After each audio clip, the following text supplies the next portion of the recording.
In the heart of Memorial Grove Park, where the air carried the faint scent of blooming dogwoods and the rustle of leaves whispered tales of time gone by, Jack Carter sat alone on a splintered wooden bench, his military jacket, weathered by years yet meticulously maintained, bore a row of medals that gleamed faintly under the morning sun. Each one was a silent testament to a life shaped by courage, loss, and unyielding resolve.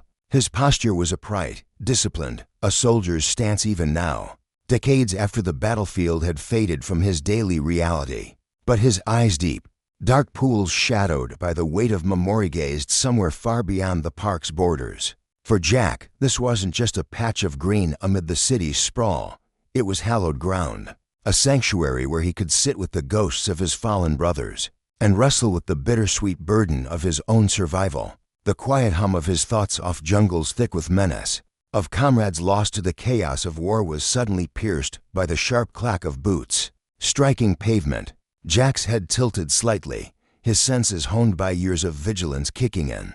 Though he didn't yet turn, into the scene strode Rebecca Larson, her police uniform pressed to perfection, her stride purposeful and unhesitating. She was a woman carved from authority, her presence commanding obedience before she ever spoke a word. To those who knew her, Rebecca was a forky uncompromising, relentless, a cop who prided herself on sniffing out deceit and stamping it out without mercy. Her sharp blue eyes scanned the park with the precision of a hawk circling prey, a habit born from years of patrolling streets where trust was a luxury she couldn't afford. Then her gaze landed on Jack, and something shifted. The medals pinned to his chest caught the light, flashing like a signal she couldn't ignore. To Rebecca, they weren't symbols of honor, they were red flags. Her mind churned with suspicion, fueled by a career spent unmasking fraudsmen who draped themselves in stolen valor to scam a free coffee or a sympathetic nod. She saw Jack's quiet demeanor, his worn jacket,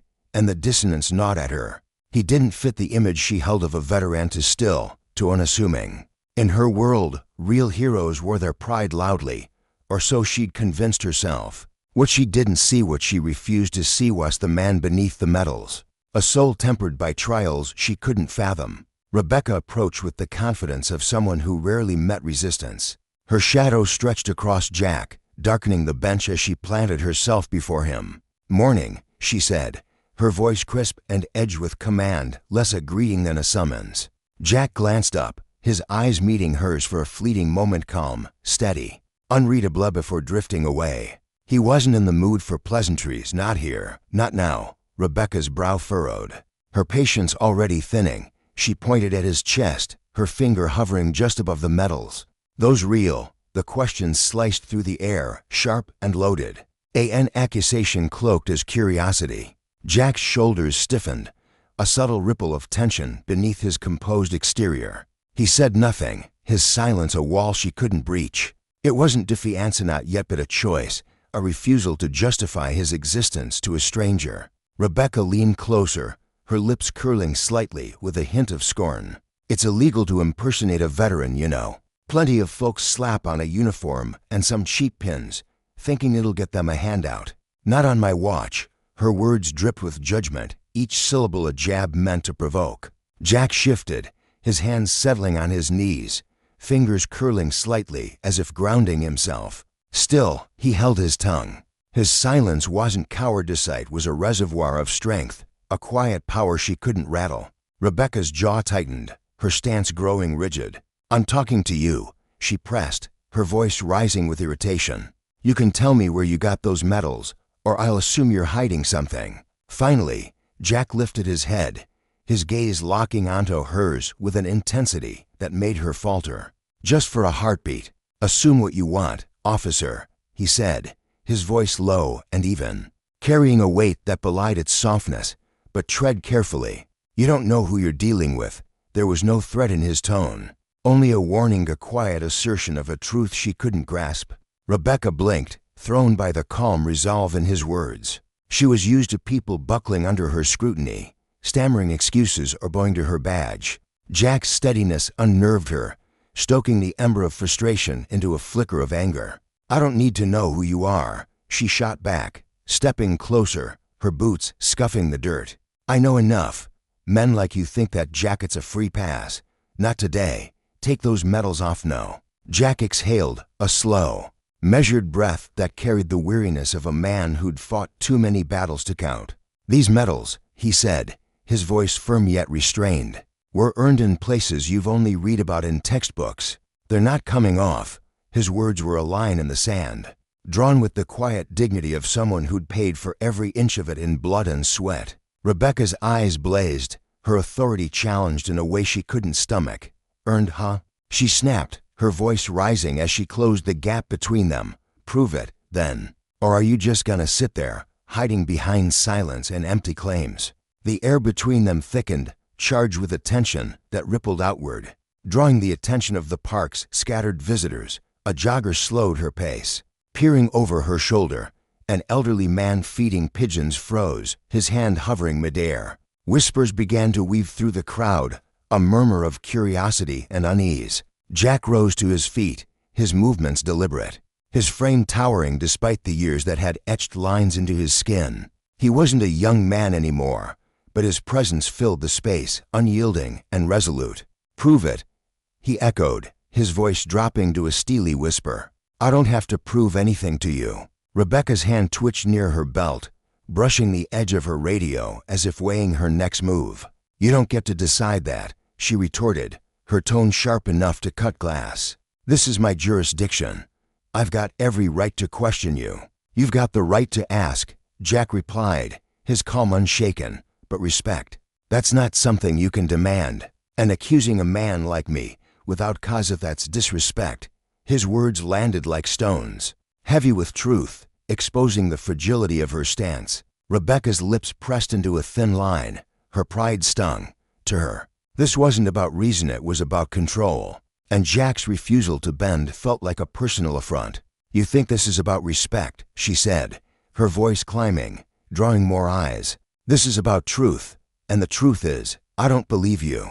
Jack stepped closer, his gaze piercing through her bravado. You don't believe me because you don't want to, he said, his tone steady but edged with a quiet ferocity. It's easier to see me as a liar than to admit you might be wrong. The accusation hung between them, raw and unfiltered, a mirror held up to her prejudice. Rebecca bristled, her cheeks flushing with heat. Watch yourself, she warned, her voice dropping low, menacing. I don't take kindly to being called out. Jack's expression didn't waver. Neither do I, he said simply, meeting her fire with ice.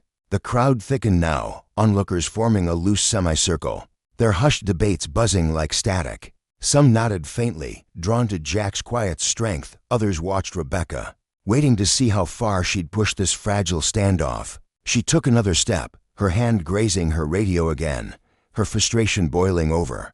You're making this harder than it needs to be, she said, her voice taut. If you're innocent, you'd cooperate. Only people with something to hide act like this. Jack's jaw clenched, his patience fraying at the edges. Innocent, he repeated, the word heavy with disbelief. You think this is about guilt or innocence? This is about dignity, and you've already crossed that line. His voice carried a quiet thunder. A storm held in check, and it struck something deep in Rebecca, though she buried it beneath a mask of defiance. She leaned in close, her breath hot against the cool morning air, her whisper meant only for him. Dignity doesn't mean a damn thing if you're lying. Jack's eyes narrowed, a spark of anger breaking through his calm. I've lived through hell to keep my dignity intact, he said, his voice steady but laced with a raw, unshakable weight. You won't take it from me. For a moment, time seemed to stall, the tension coiled tight, a wire ready to snap. The crowd held its breath, the rustling leaves and distant traffic fading into a suffocating silence. Rebecca straightened, her face hardening into a mask of cold resolve. If you're so sure of yourself, she said, her tone clipped, we'll see about that. Jack didn't flinch. His stance was a pillar, his spirit forged in fires fiercer than her authority could ever muster. Whatever came next, he was readjunboed, unbroken. Rebecca thought she was enforcing order, but she'd ignited something far greater, a reckoning with a man whose life was a testament to resilience, and a clash that would echo far beyond this quiet park. In Jack Carter's chest beat a heart that had weathered storms most couldn't imagine. His journey had begun decades ago, in the sweltering jungles of Vietnam, where the air was thick with humidity and the constant threat of death. Twice deployed, he'd walked paths where every rustle could mean an ambush, every shadow a sniper. The crack of gunfire, the bitter sting of smoke, the anguished cries of men he'd called brothers, they were scars on his soul, as real as the ones on his body. On his first tour, he'd been a wide-eyed kid from a small town, enlisting alongside his best friend Marcus, dreaming of glory. But glory turned to ash when an ambush tore through their unit. Marcus fell, and Jack carried his lifeless body through miles of hostile terrain. Bullets whizzing past, his arms trembling, but his will unbreakable. That day earned him his first medal, a cold piece of metal he'd locked away, its shine dulled by the memory of Marcus's unseeing eyes. By his second tour, Jack was a different man, hardened, seasoned, a leader who shepherded younger soldiers through the same hell he'd survived. He pulled men from burning wreckage, held their hands as they bled out, and carried their letters home when he couldn't carry them. The guilt of those he couldn't save clung to him like damp earth, a shadow that followed him back to American soil. He returned expecting gratitude, a place to belong. Instead, he found a nation that turned its back. Employers saw his skin before his service. Landlords shut their doors, and strangers crossed the street to avoid him. The medals that once meant everything overseas were invisible here, reduced to trinkets in a society blind to his worth. Now, standing before Rebecca Larson, her accusations ringing in his ears, those memories surged like a tide. Each word she spat was a fresh wound, a reminder of the indignities he'd endured. But Jack Carter was no stranger to fighting for his place. As Rebecca pressed her authority, she didn't see the fire she was stoking, a fire born of a lifetime's worth of battles, a fire that would soon blaze beyond her control, teaching her and the watching world that justice isn't a badge you wear, but a truth you live, and the consequences of trampling that Truthoff wielding power without care would ripple through the community in ways no one could predict. A lesson carved in the clash of two unbreakable wills. A year had passed since Jack Carter was discharged from the military, and life had not been kind to him since. He found himself without a home, without work, and spiraling deeper into a pit of despair that seemed bottomless. The nights were the hardest. His mind replayed the chaos of the battlefield, the screams of fallen comrades, the deafening blasts that still echoed in his ears. Each morning, he woke to a starkly different war, the biting cold of an unforgiving reality, where the world seemed to have no place for a man like him. It would have been so simple to let go, to surrender to the weight pressing down on his soul. But Jack wasn't wired that way. Giving up wasn't in his blood. One day, fate threw him a lifeline. An old friend, Tommy Grayson, who ran a small garage on the edge of town, offered him a job as a mechanic. Jack had learned the trade as a teenager under his father's patient guidance, back when his hands were nimble and unscarred. Now, those same hands stiffened and battered from war, and Juris trembled as he picked up a wrench for the first time in years. But he didn't hesitate. He poured himself into the work, letting the rhythm of tightening bolts and the hum of engines drown out the ghosts that haunted him. Day by day, the grease under his fingernails became a badge of honor, a sign that he was clawing his way back from the edge. Over time, Jack's role at the garage grew beyond fixing cars. The neighborhood kids, restless, aimless, teetering on the brink of trouble, started hanging around, drawn to the quiet strength he carried. He saw himself in their lost eyes, and something stirred deep within him. He became their guide, their anchor. With every lesson about an engine's inner workings, he wove in stories of discipline and grit, traits forged in the fires of his military service. To these kids, many of whom had never known a steady father, Jack was a towering figure of stability. They watched him, wide-eyed, as he spoke of pushing through pain, of standing tall when the world tried to break you. His medals, once heavy with the sorrow of loss, began to shine with new purpose. He wore them not to boast, but as quiet testaments to survival, to the lives he'd shielded with his own. In that small, tight-knit community, Jack became a living symbol of resiliency, a man who had been battered by life's storms, but refused to be swept away. Yet, even as he found solid ground, the world wasn't done testing him. There were days when he'd be driving home, hands steady on the wheel, only to see flashing lights in his rearview mirror. Officers would pull him over, their eyes narrowing at the color of his skin, their questions sharp and accusing. They didn't see a veteran, a man who'd bled for his country. He saw a threat. Each time, Jack met their suspicion with the same unshakable calm he'd carried through gunfire and chaos. But the sting of their disregard cut deeper than he'd ever admit, a wound that refused to heal. The park near his home had become his refuge over the years. It was a quiet stretch of green, dotted with old oaks and a weathered bench where he'd sit for hours. There, he could breathe. There, he honored the memory of the friends who never made it back. Marcus, with his quick laugh. Daniels, who'd always shared his rations. The park was where Jack felt seen, not as a stranger or a shadow, but as a man whose sacrifices carried weight. That peace, though, shattered the day Rebecca Larson stormed into his sanctuary. Her words hit him like shrapnel, slicing through the stillness he'd fought so hard to claim. "Those medals, Sprove, they're yours," she demanded, her voice dripping with scorn. In her accusation, Jack didn't just hear her doubt, heard every rejection, every sidelong glance, every door slammed in his face since he'd come home. She wasn't just challenging his honesty, she was tearing at the very fabric of who he was. Standing there, his broad shoulders squared against her contempt, Jack wasn't only defending himself, he was defending Marcus, the men he'd led through the jungles of Vietnam, and every soldier who'd ever been dismissed as less than human. This wasn't a new fight. It was the same battle for dignity he'd been waging every day since he stepped off that plane. And now it was roaring back to life. Rebecca Larson, on the other hand, carried herself with a confidence that bordered on arrogance. Her police uniform crisp and her commands razor-sharp. But beneath that polished exterior churned a storm of her own making. She'd grown up in a house ruled by her father, Captain Arthur Larson, a grizzled cop whose iron-fisted approach to justice left no room for softness. To Arthur, strength was the only currency that mattered. Weakness, whether real or imagined, was a sin he wouldn't tolerate. As his only daughter, Rebecca had spent her childhood scrambling to measure up, desperate to prove she could stand toe-to-toe with any man. She'd excelled up of her class, commendations piling up, but her father's praise was always lukewarm. "You've done well, Rebecca," he'd say, his tone clipped, "but there's still more to prove."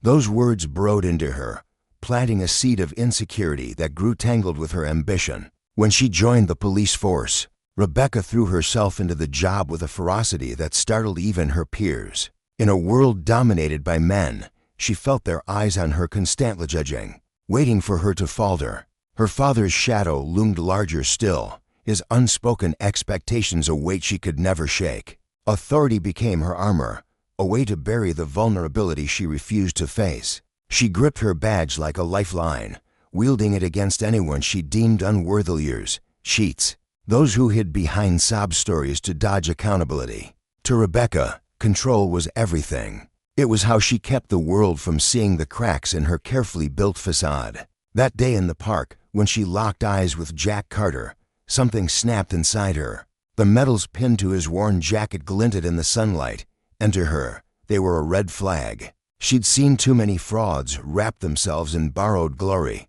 milking sympathy they hadn't earned. Jack, with his steady gaze and quiet demeanor, struck her as another con waiting to be exposed.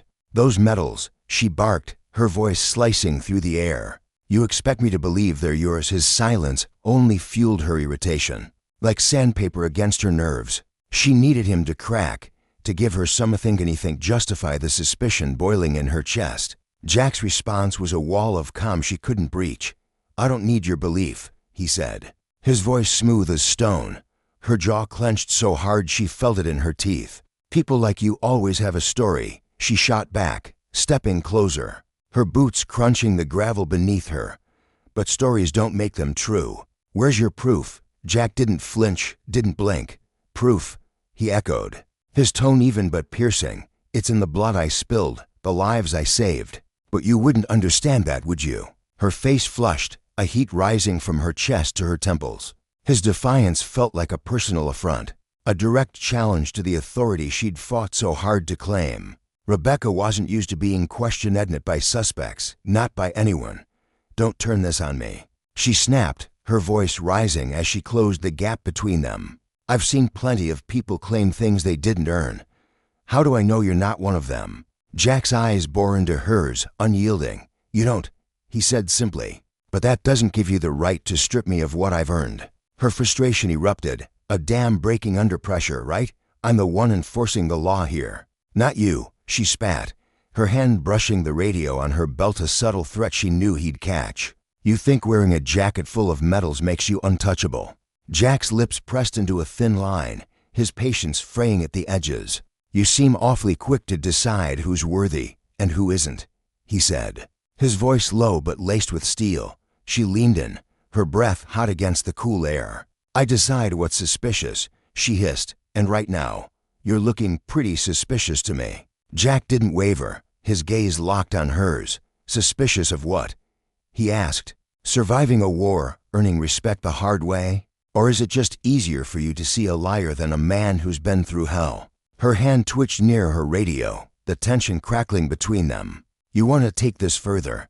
he said, his tone steady as granite. "Go ahead. But know this, you are not questioning my medals. You're questioning every sacrifice I've ever made, and I won't stand for it." For a fleeting moment, Rebecca faltered. She was used to people buckling under her scrutiny, their excuses crumbling like dry leaves. But Jack stood like a mountain, immovable. And it rattled her. Doubt flickered in her mind. She misjudged him. She shoved it down, burying it beneath her pride. "You think I'm the bad guy here?" she asked, her voice hardening to mask the tremor beneath it. "I'm doing my job, making sure people like you don't mock real service." Jack's laugh was sharp and bitter, cutting through her words like a blade. "Real service," he said, stepping closer, his presence filling the space. "Let me tell you about real service. It's giving everything you've got, knowing you might not come back. It's watching the people you love die in your arms and carrying that weight every day. You wouldn't know the first thing about it." Her cheeks burned, his raw honesty slicing through her defenses. But surrender wasn't in her nature. "And you think I don't sacrifice?"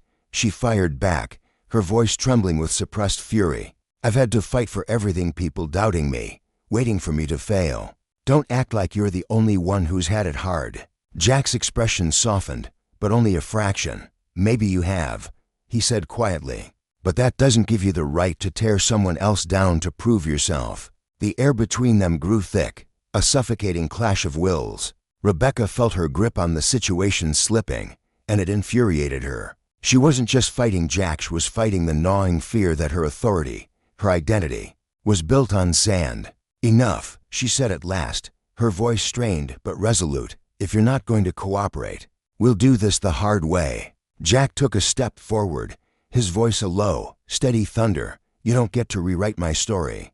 Officer Larson, I've fought battles you can't imagine, and I've earned my place. Question me if you want, but you're challenging every man and woman who's ever served." Her resolve wavered, the weight of his words pressing down on her. But she couldn't let him see it. She straightened, her tone icy. "I'm not asking anymore.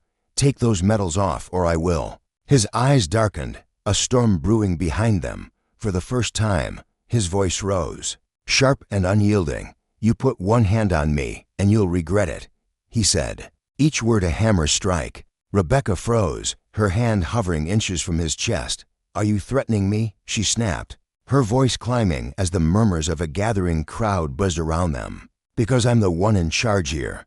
Jack stepped forward, his presence towering. "Authority doesn't give you the right to disrespect me," he said.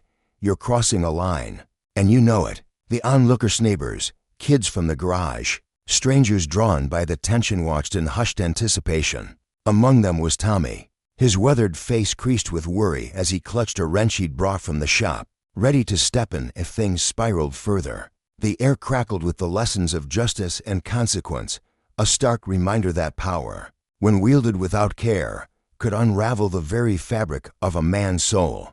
For Jack, this was more than a standoff, it was a reckoning, a testament to the resilience that had carried him through war and prejudice alike. For Rebecca, it was a mirror held up to her own flaws, a chance to see that true strength lay not in domination, but in understanding the cost of another's scars. The air in the park thickened with tension.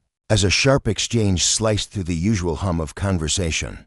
Jack froze mid-step, his boots scuffing the gravel path, drawn irresistibly to the biting words flying between the two figures ahead. Around him, the crowd shifted uneasily. Some spectators murmured to one another in hushed, anxious tones, their voices barely audible over the rustling leaves, while others fumbled with their phones, fingers trembling slightly as they angled the screens to capture the unfolding drama. The scene was raw, electric, and inescapable, pulling every onlooker into its orbit. Rebecca stood at the center of it all, her uniform crisp and imposing under the afternoon sun. But her chest tightened as she felt the weight of dozens of eyes boring into her. She could sense their judgment, their curiosity, prickling against her skin like nettles. Her pulse quickened, a drumbeat of pressure she couldn't ignore, as she leaned in closer to Jack, her breath hot and uneven.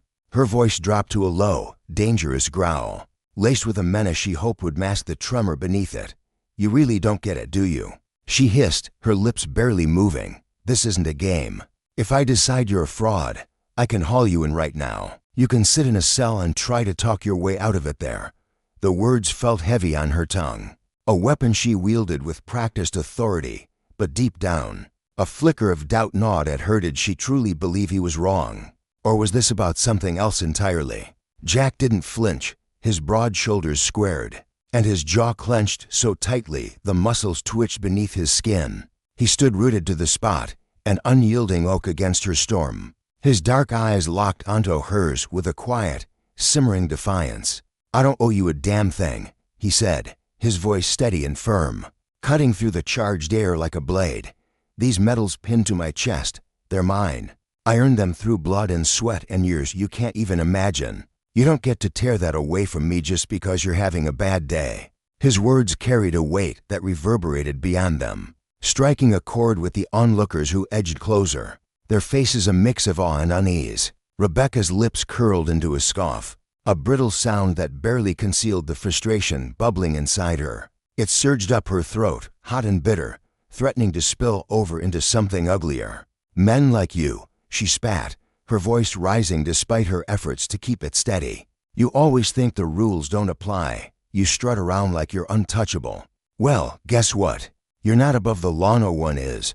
Her hands trembled faintly at her sides, and she clenched them into fists, nails digging into her palms as she fought to hold onto the control slipping through her fingers. She wanted him to back down, to bend, to prove she still held the rinespit. Jack wasn't budging. "Neither are you," Jack shot back, his tone razor-sharp, honed by years of standing against worse odds than this. "What you're doing right now, that's not justice. That's you flexing power you don't deserve." His words landed like a punch, and a ripple of agreement stirred through the crowd, a low hum of voices, nods, and sit-along glances that emboldened him further. He could feel their support swelling behind him, a tide turning in his favor, and it fueled the fire in his chest. For a moment, he wasn't just defending himself, was speaking for every soul who'd ever been crushed under the weight of unchecked authority. Rebecca sensed the shift instantly. The air grew heavier, the crowd's murmurs sharpening into a chorus of disapproval aimed squarely at her. Her breath hitched, and her hand tightened into a fist so hard her knuckles whitened. But she forced her face to remain a mask of composure. Inside, though, panic clawed at her. She couldn't let them see her falter, not now, not when her badge, her identity, hung in the balance. "You're not giving me much choice here," she said, her voice climbing again, edged with a desperation she couldn't fully hide. She gestured sharply toward the medals glinting on his chest, their polished surfaces catching the light. "If you don't start cooperating, I'll have to take this further. Don't push me to that point, Jack." His eyes narrowed, dark and unyielding, as he tilted his head slightly, studying her with a mix of pity and resolve. "Take it further for what?" he asked, his voice low but piercing. "For standing up to you. You've already made up your mind about me, haven't you? I could talk until I'm blue in the face, and it wouldn't change a thing. You're not after truth, you are after control."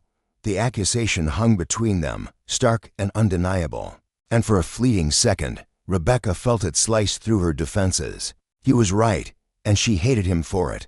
But instead of retreating, she dug in deeper, her pride a jagged shield she refused to lower. "This isn't about me," she snapped, her tone defensive, almost shrill. "This is about protecting the system, making sure people like you don't exploit it." The light tasted sour as it left her mouth, and she avoided his gaze, focusing instead on the medals she'd latched onto as her justification. She needed this to be about him, not her, the doubts swirling in her gut, not the fear that she'd overstepped into a territory she couldn't defend.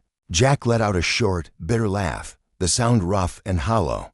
"People like me," he echoed, his voice rising with a raw, righteous anger. "You mean veterans who've poured their lives into this country? Or black men who have to claw their way through every single day just to be seen as human? Which one is it, officer?" His words were a thunderclap, reverberating through the park, and the crowd's murmurs grew louder, more insistent. He stepped closer, not threateningly, but with a presence that demanded she face him. "You don't know a damn thing about me, so don't you dare twist this into some noble crusade. You're not protecting anything, you're just humiliating me because you can." Rebecca's face burned, a flush creeping up her neck as his words struck deep. She wanted to shout back, to reclaim the narrative, but her throat tightened. "You don't know me either," she managed, her voice cracking with defiance. "Don't act like you've got me all figured out." But even as she spoke, she felt the ground shifting beneath her, the crowd's eyes piercing through the armor of her uniform. She was losing them, losing herself, and the realization twisted her stomach into knots. "No," Jack said, his voice gaining strength, resonating with a quiet power that silenced the whispers around them. "I know exactly what this is. You think that badge gives you the right to strip away my dignity, to drag me through the dirt in front of everyone. Not today, officer. Not ever." His stance was unshakable, his gaze unwavering, and for the first time, Rebecca felt truly small, not just in the eyes of the crowd, but in the face of a man who'd endured more than she could fathom. The murmurs swelled into a roar as a middle-aged man pushed through the throng, his weathered face set with determination. He wore a faded denim jacket, his hands shoved deep into the pockets, but his voice carried over the tension like a beacon. "Hey, back off him," he called, his tone rough but steady. "If he says he earned those medals, he's got every right to wear them. Leave the man alone." His eyes flicked to Jack with a nod of respect, a silent acknowledgement of shared struggle, before locking onto Rebecca with a challenge she couldn't ignore. Her head snapped toward him, her glare cutting through the space between them like a blade. "This doesn't concern you," she said curtly, her voice tight with irritation. She waved a hand dismissively, as if she could brush him away like a fly, but the man didn't budge. He crossed his arms over his chest, his stance widening, and the lines etched into his face deepened with resolve. "It concerns every one of us," he countered, his voice rising to match hers. "You're out here treating him like a criminal in broad daylight. What gives you the right?" His words were a spark, igniting the crowd further, and more voices joined the fray. A younger woman stepped forward, her phone held high, the red recording light a silent accusation. "We're all watching, officer," she said, her tone calm but laced with warning. "You'd better think real hard about what you do next." The air crackled with anticipation, every breath a held note in a song about to crescendo. Rebecca felt the weight of their scrutiny pressing down on her, a suffocating force that squeezed the air from her lungs. Her heart pounded, a frantic rhythm against her ribs, but she refused to yield. She took a step closer to Jack, her boots crunching the gravel, and lowered her voice to a venomous whisper. "You're playing them now, aren't you?" she accused, her eyes blazing. "Turning me into the bad guy for the cameras. Real clever." Jack didn't waver, his expression carved from stone. "I don't need to turn you into anything," he said, his voice steady and resolute. "You've shown them who you are all by yourself." His words were a mirror, reflecting her actions back at her with brutal clarity, and she hated the image she saw. Her jaw tightened until her teeth ached, and she glanced at the crowd, their faces a sea of judgment, their phones a constellation of unblinking eyes. She turned back to him, her tone sharp but fraying at the edges. "You're not scaring me off," she said, though the waver in her voice betrayed her. "You're coming with me to the station, and we'll figure this out there." Jack crossed his arms, his posture a fortress of defiance. "If you want to arrest me, go right ahead," he said, his voice calm but unyielding. "But you're not locking me up for breaking any law." You're doing it because I won't kiss the ground you walk on. That's on you." The crowd erupted, their voices a chaotic symphony of support and outrage, some shouting over one another in a clamor that drowned out the birds overhead. An older man stepped forward then, his Vietnam veteran cap perched proudly atop his graying head. His steps were slow but deliberate, each one a testament to a body that had weathered war and time. His voice, when he spoke, was quiet but carried the weight of experience. "Officer," he said, his tone even but firm, "I fought in that war too. I can tell you right now, a man who's seen what we've seen doesn't wear those medals for show. You're crossing a line you shouldn't." His eyes, lined with years of hard-earned wisdom, met hers without flinching, and Rebecca felt the crack in her resolve widen. "I'm just doing my job," she said, her voice rising defensively, though it sounded hollow even to her own ears. She clutched at the excuse like a lifeline, but the veteran shook his head, his expression a mix of disappointment and pity. "No," he replied, his voice cutting through her flimsy defense. "Your job is to protect and serve, not to tear down a man who's already given more than you'll ever know." This isn't just a sight's shame. His words hung in the air, heavy and undeniable, and the crowd's disapproval grew louder, a wave crashing against her crumbling walls. Jack took a step closer, his presence towering without effort. "This is your moment, Officer Larson," he said, his voice low but commanding, resonating with a quiet power that silenced the chaos around them. "You can keep pushing and show every single person here exactly what you're made of, or you can stop this nonsense and walk away with something left to salvage." The crowd held its breath, the silence stretching taut as a wire, waiting for her next move. Rebecca's hand hovered near her radio, her fingers twitching with indecision. Her breathing shallowed, each inhale a struggle against the suffocating weight of their stares. Her pride screamed at her to stand firm, to reassert the control she'd fought so hard to claim, but the truth was undeniable. She'd pushed too far, and now she teetered on the edge of a choice: back down and preserve what dignity she could, or double down and risk losing everything her badge had ever meant to her. But the pressure was too much, the whispers too loud, Jack's defiance too solid. Her frustration fused with her wounded pride into a single, reckless impulse. "Stand up," she barked, her hand shooting out to grab his arm, intent on yanking him from the bench where he'd planted himself. But Jack was quicker, his reflexes honed by years of training she couldn't begin to understand. With a fluid, practiced motion, he twisted his arm free, stepping aside with a calm precision that left her grasping at air. The movement was deliberate, control laid a quiet testament to the discipline etched into his bones. "Don't touch me," he said, his voice ringing out over the crowd's gasps, firm and unshaken. "This isn't how you win." His words were a challenge, a line drawn in the dirt, and Rebecca's face tightened, her authority unraveling with every heartbeat. The crowd exploded, their murmurs turning to shouts. A woman with her phone aloft cried out, "Did you see that? She tried to grab him." Her voice was shrill with indignation, and others echoed her, their outrage a rising tide. "Stay out of this," Rebecca snapped, whirling toward the woman. But the tremor in her tone betrayed her fear masquerading as anger. Another man, burly and red-faced, pushed forward, his voice booming. "Out of this. You're manhandling a veteran in the middle of a damn park that's everyone's business." Rebecca spun back to Jack, her teeth grinding together as she fought to hold on to the last threads of her composure. "You're making this worse for yourself," she said, her voice low and trembling with fury. "Stop resisting." Jack's expression didn't shift, his calm a stark contrast to her unraveling. "Resisting?" he asked, his tone almost gentle, but with an edge that cut deep. "I haven't touched you. All I've done is stand my ground.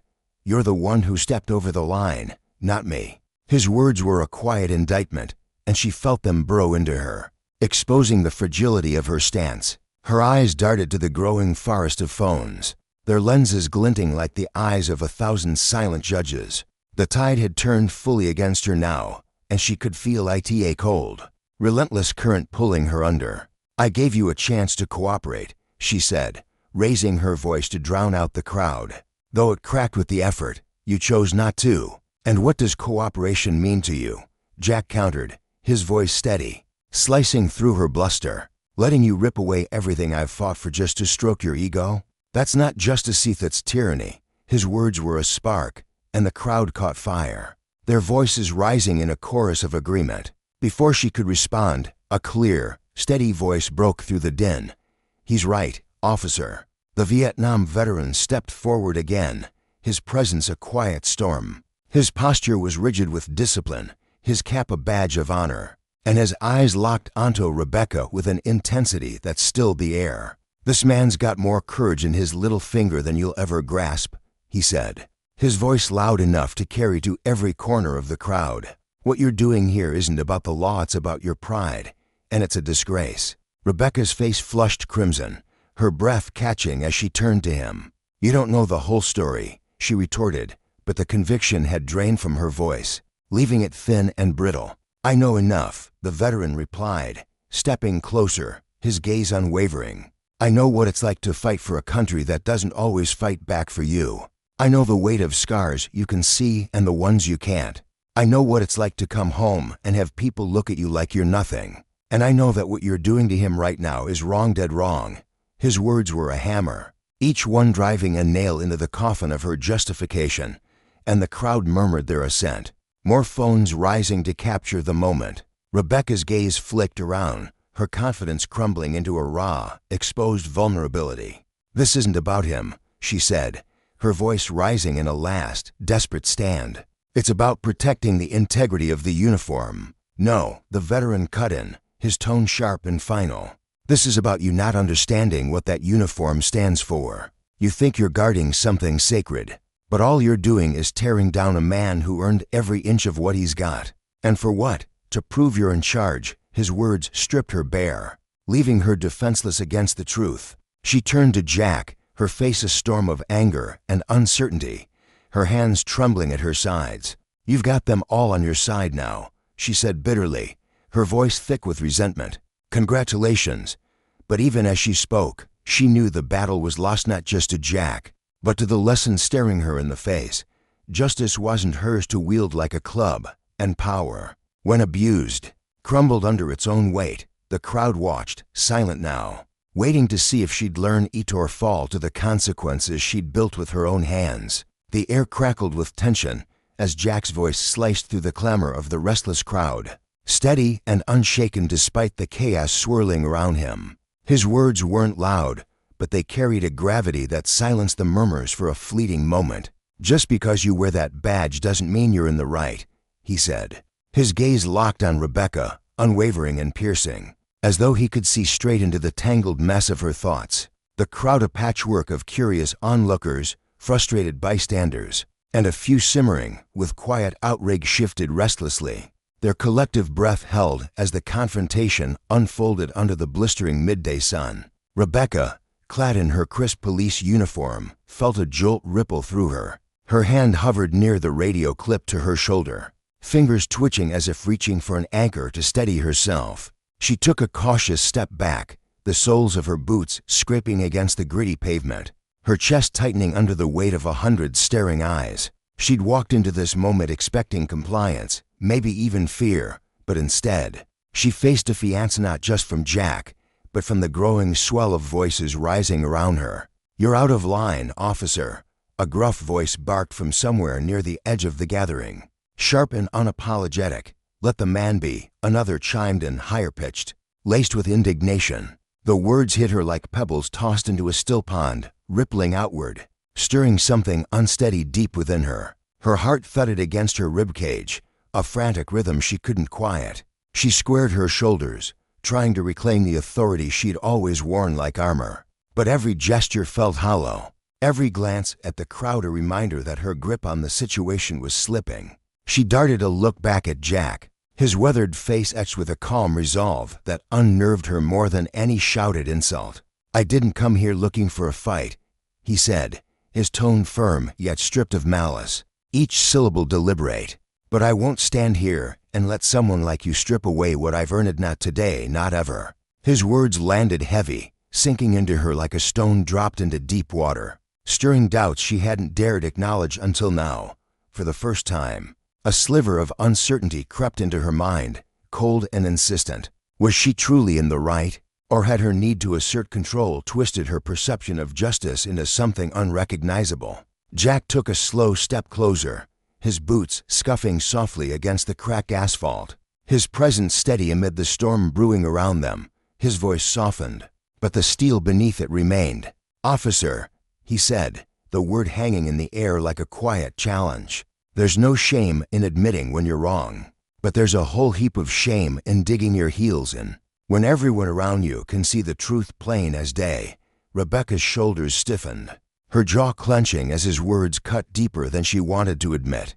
She flicked her eyes toward the crowd, their faces a kaleidoscope of judgment, curiosity, and expectation, and felt the ground shift beneath her. The authority she'd clung to was unraveling, thread by thread, and she could sense it slipping through her fingers like sand. The moment stretched taut, the air thick with unspoken questions. Rebecca stood at a crossroads, her breath shallow, her mind racing. For years, she'd built her life around the badge, the rules, the unshakable belief that enforcing the law made her untouchable.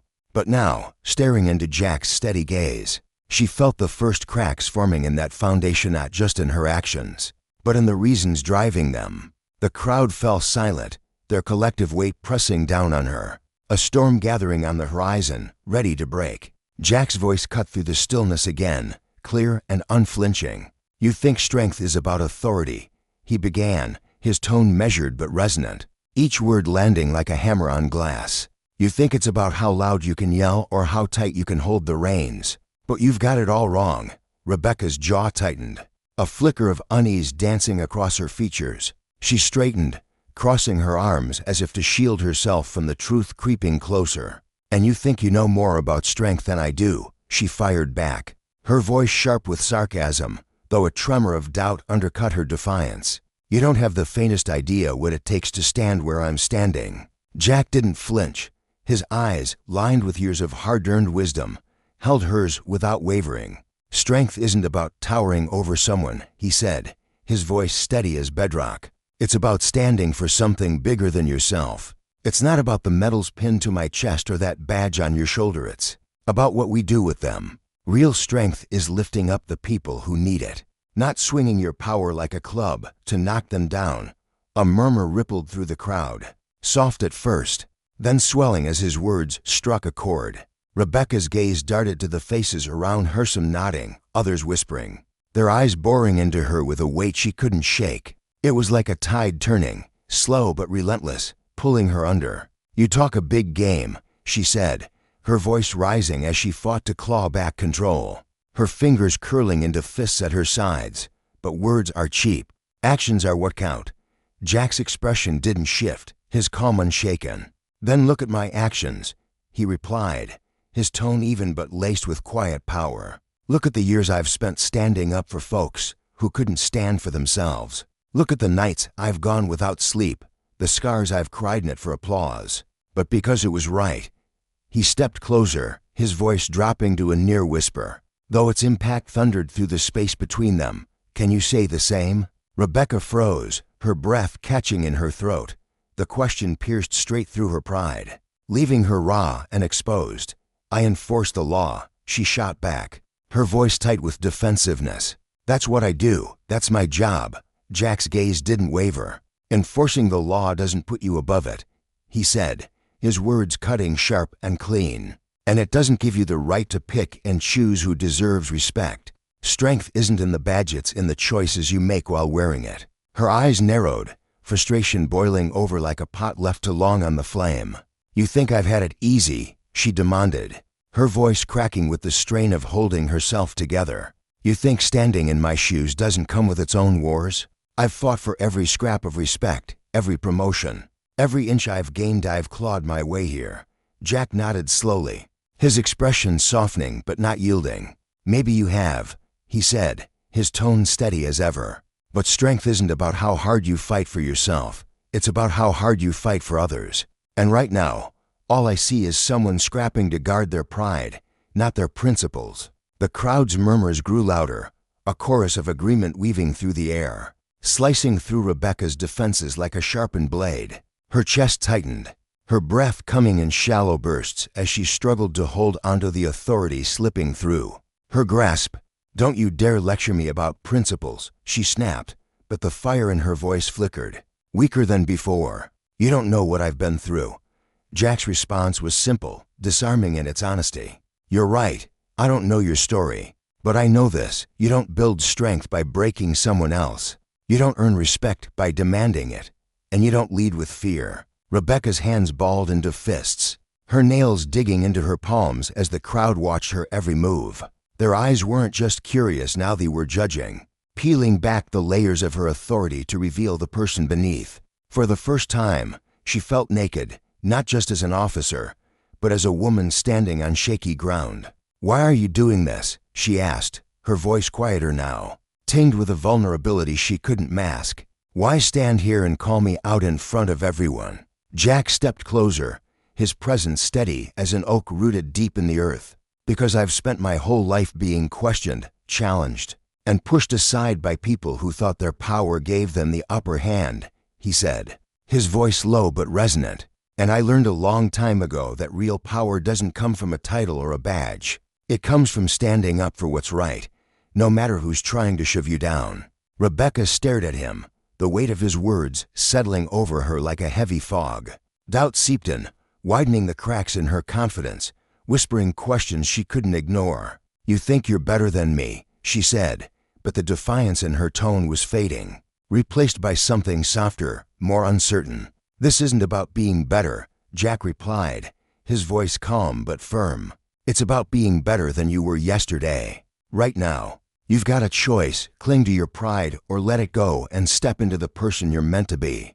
The silence that followed was deafening, a void filled only by the pounding of Rebecca's heart. She glanced at Jack, then at the crowd, their faces no longer just a blur of strangers, but witnesses to her every stumble, her every flaw. Her resolve wavered as his words echoed in her skull, relentless and clear. She took a step back, her breath ragged, searching for solid ground in a world tilting beneath her feet. Jack didn't push further. He stood there, a quiet pillar of strength she couldn't comprehend, a mirror reflecting truths she wasn't ready to face.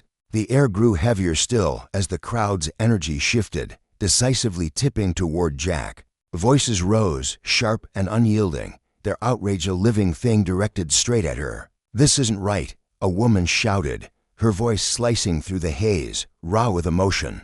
She stood near the front, her arms crossed, her eyes blazing with indignation. "You're abusing your authority to humiliate him." Rebecca whirled toward the sound, her hand brushing the badge on her chest as if to remind herself of its weight. "This is official business," she snapped, but the words rang hollow, lacking the conviction they once held. A man stepped forward, his face carved with stern lines, his posture rigid with disapproval. "Official business," he echoed, his tone dripping with disbelief. "You're bullying a veteran in broad daylight. Tell me how that serves anyone." Rebecca's jaw clenched, her gaze sweeping over the crowd. The faces staring back at her were no longer neutral, they were alive with judgment, demanding answers she didn't have. She took another half step back, the scrutiny pressing down on her like a physical force, suffocating and inescapable. "I'm doing my job," she said, her voice rising in a desperate bid to hold her ground. "You don't understand the bigger picture." The stern man crossed his arms tighter, his eyes narrowing. "Then explain it to us," he shot back, "because right now, it looks like you're just tearing this man down to prop yourself up." Her fists tightened, the sting of his words sinking deep. She opened her mouth to argue, but before she could find the words, a younger woman stepped forward, her phone held high like a beacon. "We're all watching, officer," she called out, her voice clear and defiant. "Every move you make, every word you say, it's all on record. That badge doesn't shield you anymore."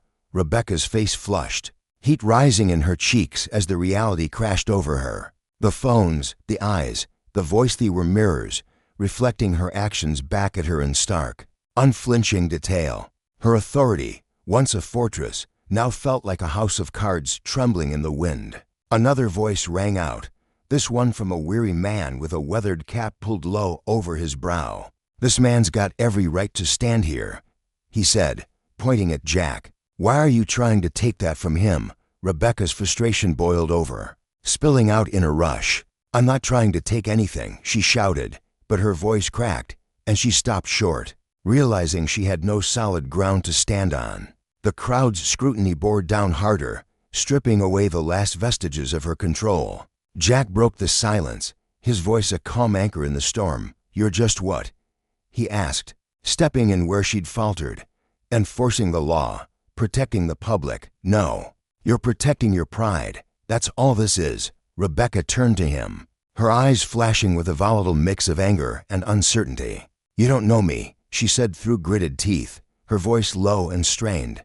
Jack met her gaze, unflinching. "I know enough," he replied, his tone steady and sure. The weight of the moment settled over them all, a lesson carved in the tension between power and justice. Rebecca's choices had consequences, and the crowd ordinary people turned witness stood as a testament to that truth.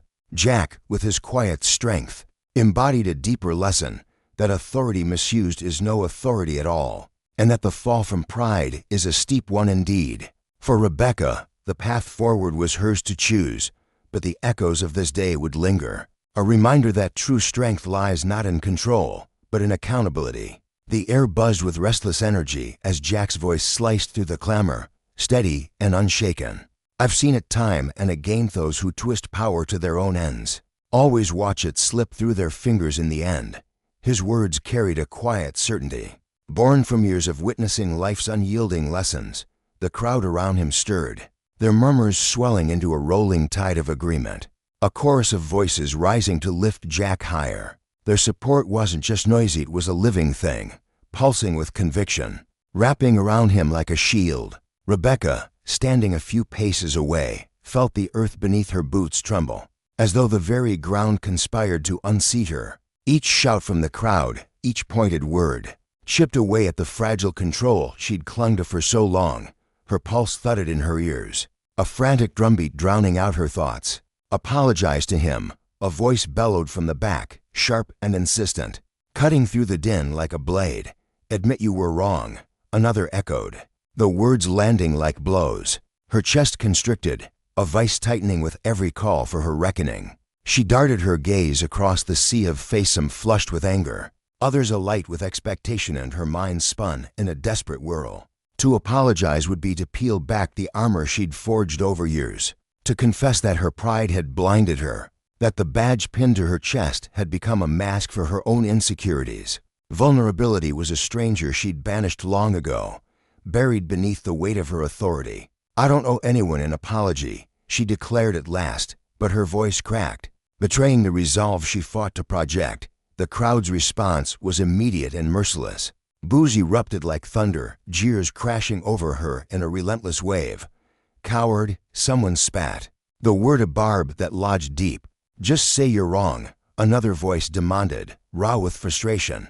Her hands shook at her sides, fingers curling into fists as she battled to hold herself together. She'd faced down chaos before, its threats, the glint of steel in a suspect's hand, but this was different. This was a storm of judgment she couldn't command, a dismantling of the power she'd worn like a second skin. Jack stepped closer, his presence steady amid the uproar, his voice cutting through the noise with a calm that unnerved her. "They're not asking for much," he said, his eyes locking onto hers, unflinching. "Just the truth. But maybe that's too heavy a burden for someone like you." Her breath snagged in her throat, his words a mirror held up to the parts of herself she'd refused to see. They stripped her bare, leaving her raw and exposed. "What do you want from me?" she asked, her voice dropping to a near whisper, edged with something close to desperation. Jack didn't hesitate. "Stop hiding behind that badge. Stop pretending this is about anything but your own ego. Admit you were wrong, and maybe you'll start to glimpse what real strength is." A hush fell over the crowd, the weight of his challenge settling like dust after a storm. Rebecca's vision blurred as she scanned the faces around her, each one a silent witness to her unraveling. In that moment, she stood utterly alone, her badge, her authority, her pride reduced to ashes at her feet. All that remained was the stark, unyielding truth, staring her down with cold eyes. But to speak it aloud felt like surrender, a defeat she couldn't yet stomach. "I'm not wrong," she muttered, the words frail and hollow even to her own ears. Jack shook his head, his disappointment a quiet ache in the air between them. "Then you've already lost," he said simply. The crowd's murmurs grew louder, their disdain a tangible force pressing against her. Her chest heaved as she grappled for the last threads of her composure, but they slipped through her fingers like sand. The video of that confrontation spread like wildfire, a spark igniting public outrage that consumed her in its blaze. Within days, her department had no choice but to suspend her, pending a review that loomed over her like a guillotine. Once, she'd walked with her head high, a respected officer commanding deference with every step. Now, she was a pariah, her name splashed across headlines that branded her a bully, a tyrant cloaked in uniform. For days, she hid from the world, the television silent, the newspapers untouched, but the truth gnawed at her, relentless, a shadow she couldn't outrun. On the 5th day of her suspension, Rebecca returned to Memorial Grove Park, her footsteps dragging as though each one carried the weight of her shame. The air was crisp, laced with the scent of damp earth and pine, and the late afternoon sun cast long shadows across the grass. She spotted Jack on the same weathered bench where it had all begun, his posture relaxed, his eyes tracing the dance of light through the trees. He seemed at peace, a man unburdened by the chaos that had upended her life. Rebecca lingered at a distance, her stomach twisting with nerves. She'd faced armed threats without blinking, but approaching Jack Carter felt like stepping into a battlefield unarmed. Finally, she forced herself forward, her shadow stretching across him as she stopped. "Mr. Carter," she said, her voice soft, almost lost in the rustle of leaves. He glanced up, his face unreadable, a mask of calm she couldn't pierce. "Officer Wilson," he replied, his tone flat, offering no hint of warmth or hostility. She drew a shaky breath, steadying herself. "I'm not here as an officer," she said. "I'm just Rebecca, and I came to apologize." His eyes narrowed slightly, a flicker of curiosity breaking through his reserve, but he said nothing, waiting for her to go on. "I was wrong," she continued, her voice firm despite the tremor of vulnerability beneath it. "I let my pride and my own assumptions take over. I disrespected Yair's service, your life, everything you've fought for. I shouldn't have done that. I'm sorry." The words hung between them, fragile and exposed. But Jack's expression remained guarded. He studied her, his silence stretching until it felt like a weight pressing down on her chest. "Sorry," he said at last, his voice even but edged with steel. "What exactly are you sorry for?" She blinked, caught off guard, her mind scrambling.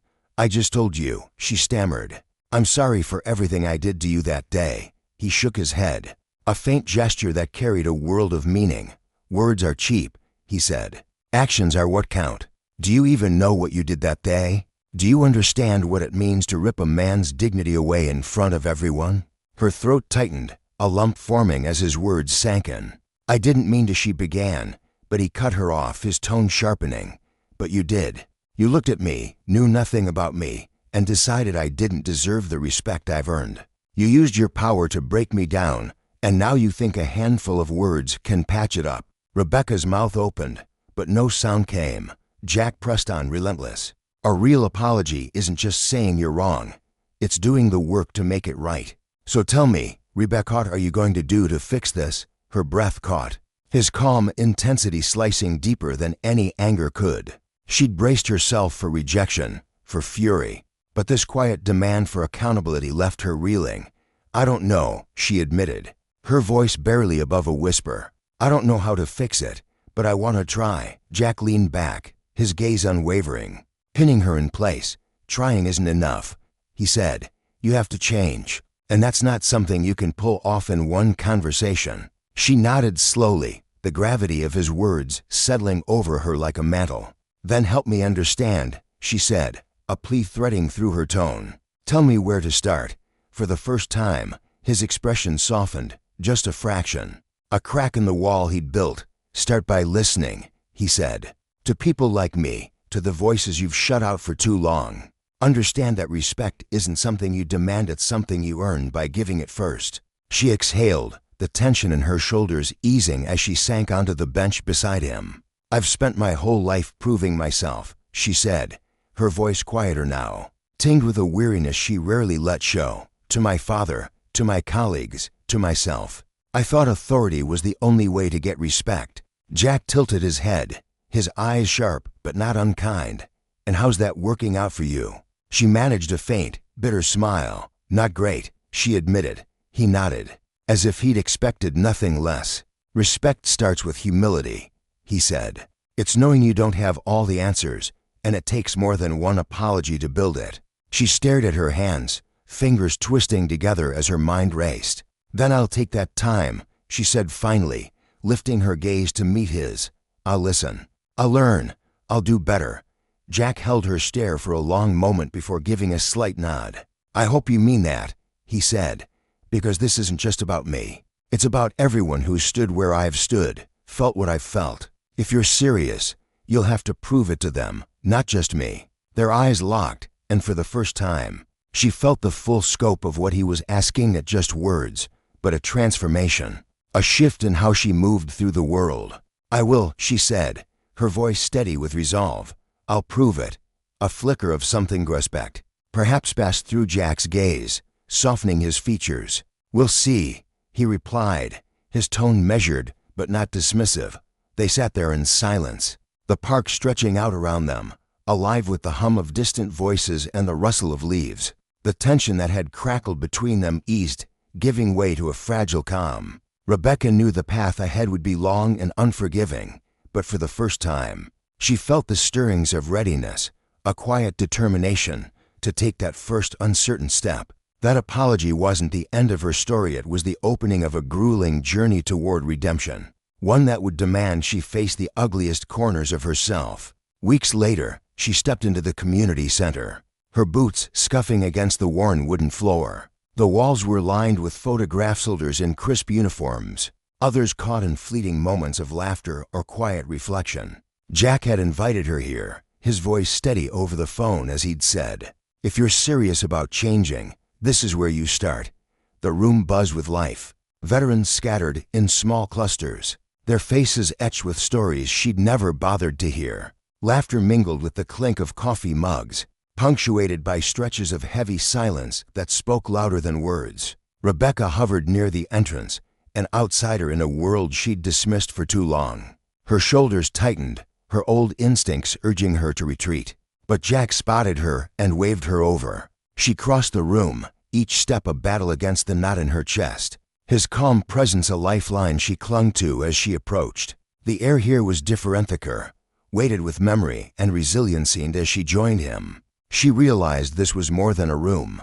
It was a reckoning, a chance to listen, to learn, and to begin the slow, painful work of earning back what she'd so carelessly thrown away. Jack Carter's voice cut through the crisp air as he waved a hand toward the group, gathered in the shadow of the community center. Rebecca, this is it, will come to the real front lines. His tone carried the weight of years spent in trenches far bloodier than this quiet suburban park. Yet there was a warmth in it, a flicker of hope that hadn't been extinguished by the scars he bore.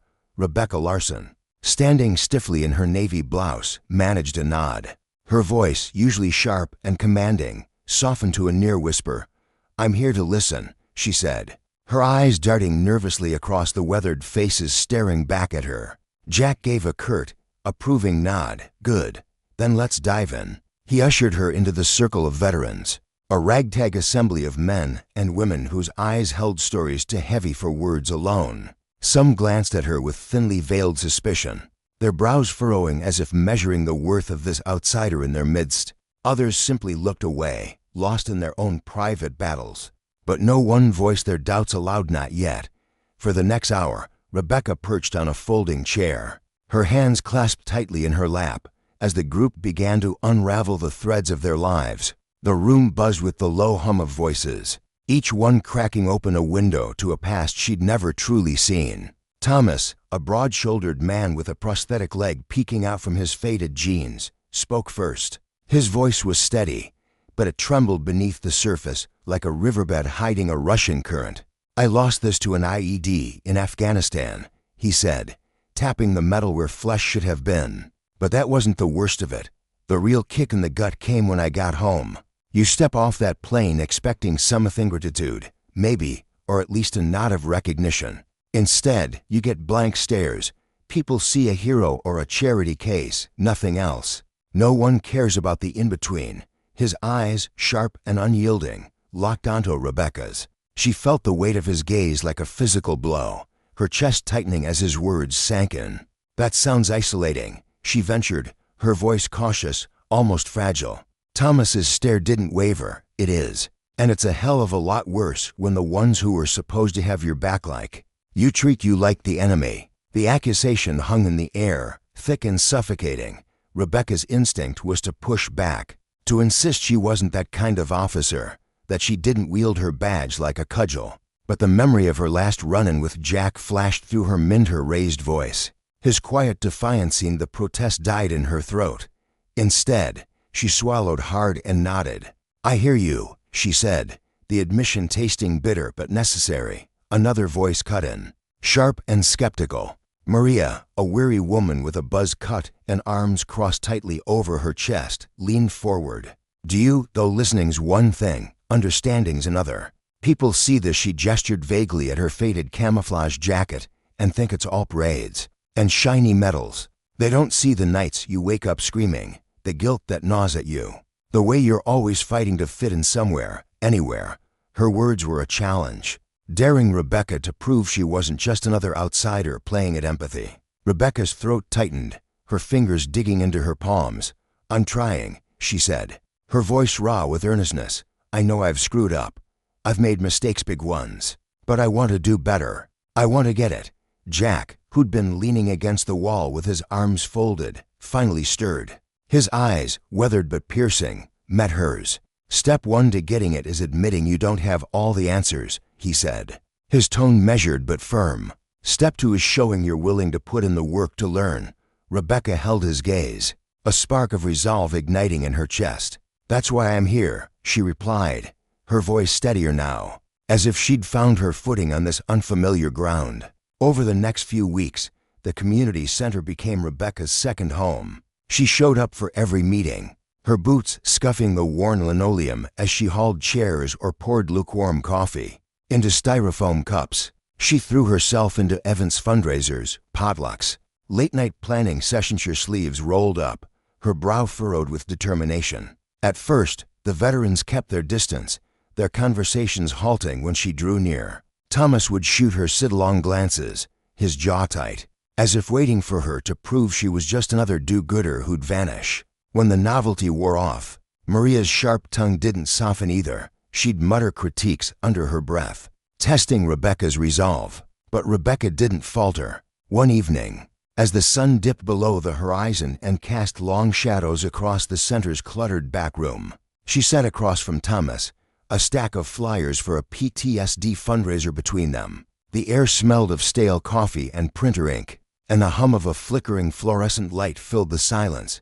Thomas leaned back in his chair, studying her as she scribbled notes. "You're not as bad as I pegged you," he said finally, his tone gruff but tinged with reluctant approval. Rebecca smirked, glancing up from her work. "High praise coming from you."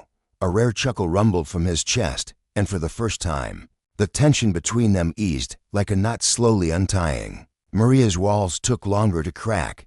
It wasn't until a group discussion, the room thick with cigarette smoke and the murmur of overlapping voices, that she let her guard slip.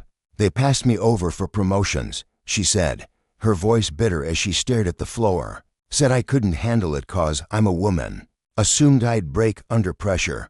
Rebecca nodded slowly, her own memories stirring countless times she'd had to shout twice as loud to be heard half as much. "I get that," she said, her tone soft but steady. "But I've learned the hard way that proving yourself doesn't mean stepping on someone else. That's a lesson I'm still wrestling with." Maria's eyes flicked up, scrutinizing her for a long moment before she gave a curt nod. "At least you're figuring it out," she muttered, and though it wasn't a glowing endorsement, it felt like a truce. The deepest shift came during a quiet moment with Jack. They sat on a weathered bench in the park where their story had begun, the bronze soldier statue looming nearby, its shadow stretching across the grass. The air was cool, tinged with the scent of damp earth and fallen leaves, and the distant hum of traffic felt like a world away. Rebecca traced the grain of the wood with her fingertip, her mind churning. "I used to think authority meant respect," she said, her voice barely above a whisper. "But they're not the same. Respect, you have to earn it. I've spent too long demanding it, thinking the badge was enough." Jack nodded, his gaze fixed on the horizon. "Authority can make people afraid of you," he said, his words slow and deliberate. "Respect makes them trust you. And trust, that's what real strength is built on." Rebecca turned to him, her expression softening. "It's humbling, admitting I was wrong, letting go of the need to always be right. But that's where the growth happens." Jack's lips twitched into a faint smile. "Exactly." As weeks stretched into months, Rebecca's transformation took root. She wasn't just absorbing the veterans' stories anymore, Ash was fighting for them. She partnered with the community center to launch programs, her voice steady as she pitched mental health resources and job training to local officials. She even organized a workshop for the police department, her hands trembling slightly as she handed out flyers. Jack stood at the front of the room that day, his military jacket crisp, his medals glinting under the fluorescent lights. "You wear a badge," he told the officers, his voice resonant with hard-earned authority.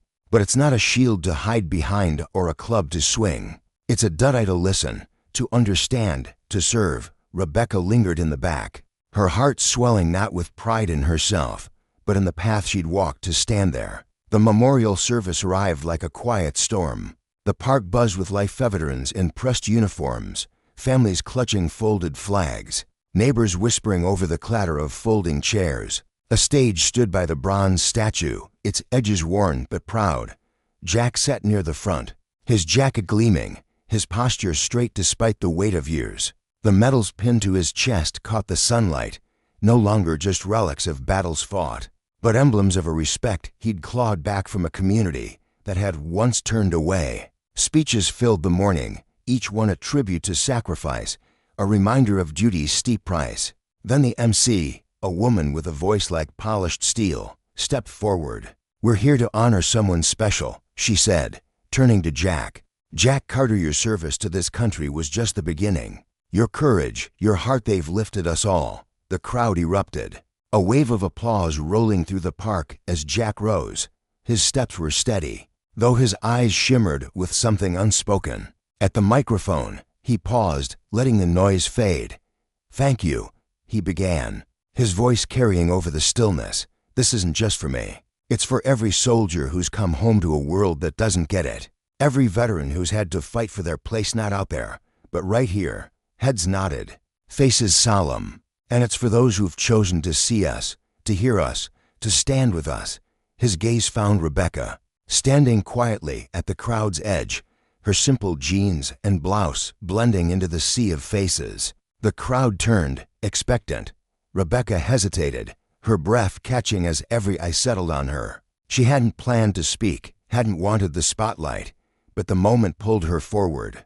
Jack extended a hand as she climbed the stage, his grip firm and steadying. She took the microphone, her knuckles whitening around it as she faced the sea of faces. "I didn't come here to talk today," she started, her voice trembling but clear. "But I need to." She glanced at Jack, then back to the crowd. "A few months ago, I stood in this park and messed up. I let my pride, my assumptions, my badge blind me. I disrespected a man who'd given more than I'll ever understand his wrist. Every one of you in the process." The silence was heavy, pressing against her. "I've learned something since then. Respect isn't a gift you're handed. You earn it with humility, with honesty, with owning your mistakes." Jack taught me that.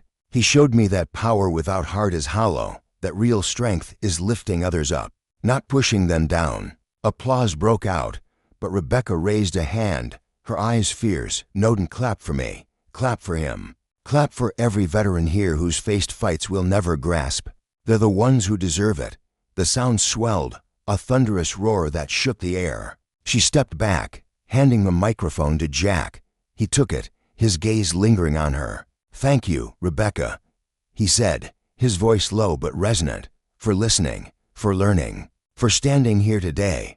And in that moment, beneath the bronze soldier's watchful eye, they stood together not as officer and veteran, but as two souls who'd found common ground in the hard-earned lessons of justice, trust, and the consequences of power misused. As Rebecca descended from the stage, The crowd parted like a sea yielding to a ship, their applause a warm, lingering echo that wrapped around her like a blanket. She felt the weight of their approval settle into her bones, a sensation both exhilarating and humbling. Jack stood nearby, his weathered face softening as a faint smile curled at the edges of his lips, a quiet pride gleaming in his eyes. "You did good up there," he said, his voice low but steady, carrying the gravelly timbre of a man who had lived through storms and come out stronger. Rebecca turned to him, her own smile breaking through the exhaustion that had clung to her for months. A deep, soothing peace unfurled within her chest, as if a knot she hadn't known was there had finally loosened.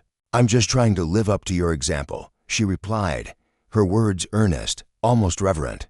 Jack let out a soft chuckle, the sound rough yet warm, like a fire crackling on a cold night. "Well, you're on the right path." For Rebecca, those words were a lifeline.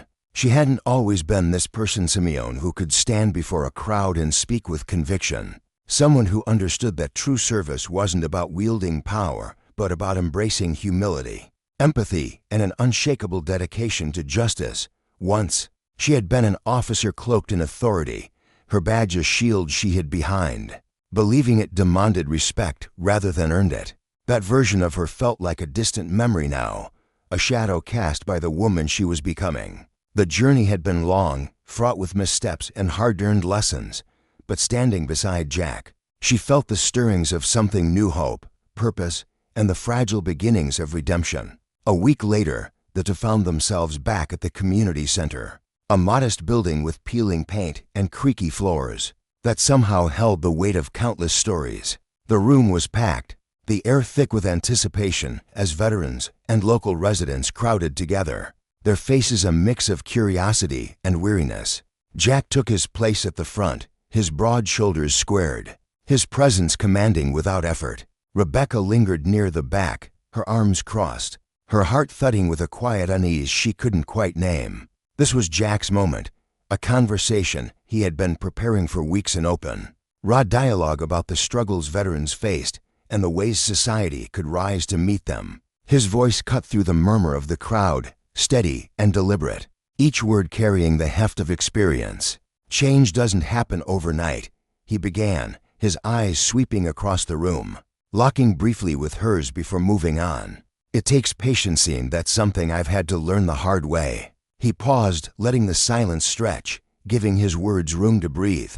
The crowd leaned in, drawn by the gravity of his tone. "When I came back from Vietnam," he continued, "I thought the hardest battles were behind me. I was wrong. The war ended, but the fight for dignity was just beginning. And let me tell you, that fight is every bit as brutal as any war." His voice dipped, heavy with memory, and Rebecca shifted on her feet, a pang of guilt twisting in her gut. She had been part of that fight against him once, even if she hadn't meant to be. She remembered the confrontation's sharp words, the clash of Wilshire's certainty that she was right, that her authority was unassailable. Now, standing here, she saw it for what it was: a misuse of power, a failure to listen. Jack's gaze flicked to her again, a fleeting acknowledgement, before he turned back to the room. "I know what it's like to be seen as less than, to have your sacrifices brushed aside. It's easy to let anger take over, to let it eat you alive, but anger doesn't build anything. Patience does." A grizzled veteran in the front row, his face etched with lines of hardship, raised a trembling hand. "Patience is tough, Jack," he said, his voice rough with skepticism. "What if people never change?" Jack nodded, his expression solemn but unshaken. "Some won't. That's the honest truth. But patience isn't about waiting for everyone to come around. It's about staying steady, taking small steps, building trust. You don't plant a seed and expect a tree by morning. You water it, you shield it from the wind, and one day, it grows." The room fell silent, the simplicity of his words striking a chord that rippled through the crowd. Rebecca felt it to a quiet resonance that steadied her restless thoughts. She stepped forward then, her boots scuffing against the worn floor, her voice cutting through the stillness. "Jack's right," she said, her tone firm but tinged with a vulnerability she no longer tried to hide. Every eye in the room turned to her, and she straightened, meeting their gazes head-on. "I'm living proof that change takes time, for years. I thought authority was respect, that the only way to be heard was to demand it, to control it. It took one confrontation, one man who wouldn't back down, to show me how wrong I was. She glanced at Jack, gratitude flickering in her eyes. And even now, I know I'm still learning, still unmaking the mistakes I carried for too long. Jack's faint smile returned, a silent encouragement, and he gestured for her to go on. Since then, she continued, her voice gaining strength, I've been working to change how our department connects with this community. We've started listening sessions, real ones, where officers sit down and hear straight from the people we're supposed to serve. We've brought in de-escalation training, shaped with input from veterans like Jack, teaching us to approach every situation with empathy instead of force. A man near the back, his arms crossed and his brow furrowed, raised his hand. Do you really think it'll work? He asked, doubt-lacing his words. Rebecca met his gaze, unflinching. I do, because I've seen it work. I've seen how listening, yet just hearing, but truly understanding can shift everything. It shifted me. Jack stepped forward again, his presence a quiet anchor. It's not about fixing the world in one go, he said, his voice calm but resolute. It's about showing up, doing the work, and believing that every small step counts. That's patience. That's strength. A murmur of agreement rolled through the crowd, the air shifting from uncertainty to a tentative hope. One by one, people began to speak haltingly at first, then with growing conviction, sharing stories of their own struggles, their own triumphs, moments when patience had turned the impossible into reality. Rebecca listened, her notebook clutched in her hands, scribbling furiously as ideas and promises took shape. For the first time, she felt like she wasn't just repairing a past wrong, she was part of something vast, something alive. As the session drew to a close, Jack addressed the group one last time. I don't expect perfection, he said, his tone even but firm, but I expect effort. And effort means taking what we've talked about here and carrying it forward, one step at a time. Rebecca stepped up beside him, her voice steady with resolve. And I promise to do my part. Oh, keep learning, keep listening, and make damn sure the mistakes I made don't happen again. Not on my watch. The room erupted in applause, a thunderous wave that crashed over them, a testament to the fragile but real progress they'd forged. Jack's words had planted a seed not just in Rebecca, but in everyone there, a foundation for change rooted in trust, rebuilt one painstaking step at a time. Days later, they stood together in Memorial Grove Park, the place where their story had begun. The bench where they'd first clashed sat just steps away, its chipped paint and weathered wood a silent witness to their transformation. The sun dipped low, painting the sky in hues of gold and amber, casting a radiant glow over the park, a sanctuary of memory and renewal not just for them, but for the entire community. Rebecca broke the quiet, her hands tucked into her pockets, her stance relaxed, but her eyes distant. Feels like a lifetime ago, she said, her voice soft, threaded with wonder. Jack glanced at her, that familiar faint smile tugging at his lips. A lot can change in a short time, he replied, if you're willing to let it. She nodded, her gaze drifting to the soldier's statue at the park's heart, its bronze figure standing tall against the fading light. I didn't think I could change, she admitted, the words spilling out like a confession. I thought my way of seeing the world was the only way, that control was how you earned respect. I was so wrong. Jack tilted his head, his expression softening. You're not the only one who's had to unlearn a few things. I carried a grudge for years, convinced the world owed me something it'd never give. I thought that meant I had to fight anyone who crossed me. But you showed me something too. Rebecca's brow lifted, surprise flickering across her face. I did, Jack nodded, his eyes steady. You reminded me that not everyone who pushes back is an enemy. Sometimes they're just lost, waiting for a chance to find their way.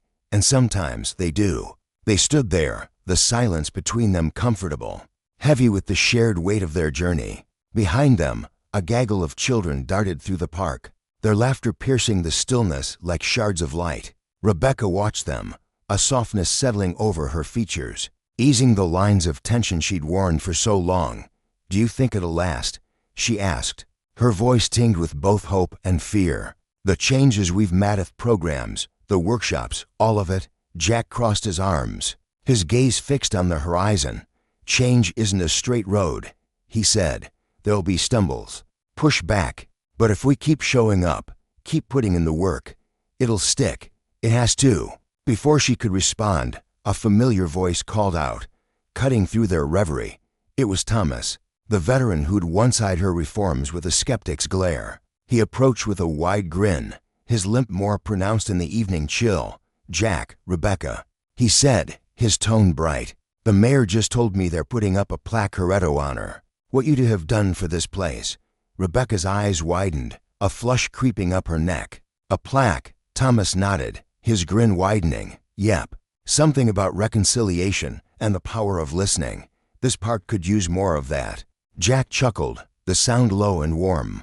"Well, I guess we're stuck with each other now." Rebecca Lafayette full.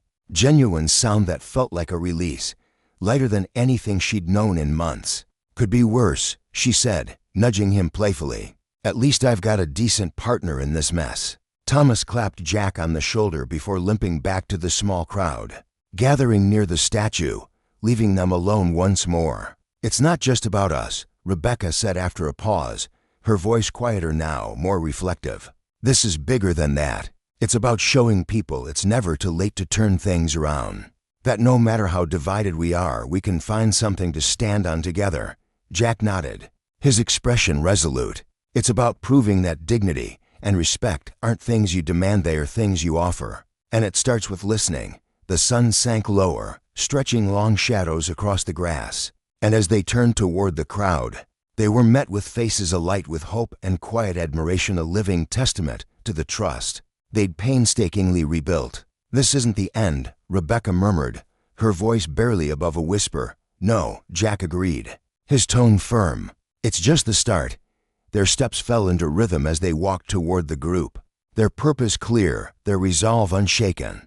Together, they'd become more than survivors of their own flaws, they'd become beacons of what could be. Proof that when pride bowed to understanding, and when courage joined hands with humility, something enduring could take root. Their journey wasn't just a story of reconciliation, it was a resounding call to action. A reminder that justice wasn't a gift bestowed by power, but a garden cultivated through patience and accountability. And as the consequences of misused authority faded into lessons learned, they stood as living proof that true change began with a single, brave step in the willingness to listen when the world answered back.